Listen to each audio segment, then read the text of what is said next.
ఆ వ్యక్తి తెలంగాణ తల్లి ఎంచుకున్న న్యాయవాది. 1952 ఉద్యమంలో బాలుడిగా అడుగుపెట్టి భావాన్ని అర్థం చేసుకున్నాడు.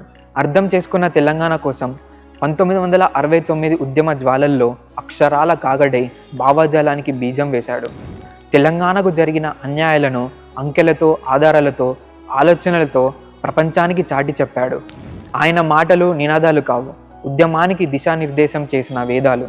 ఆయన కలం వ్యాసాలు రాయలేదు, తెలంగాణ చరిత్రను తిరిగి రచించింది. తరతరాలకు తెలంగాణ భావజాలాన్ని నాటుతూ తెలంగాణ సోయిని అందరికీ అర్థం చేయించాడు.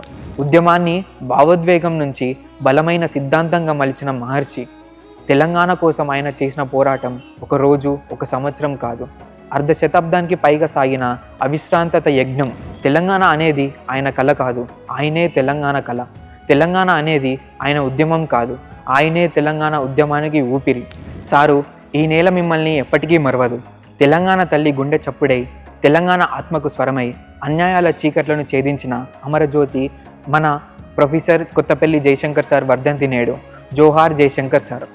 జై తెలంగాణ.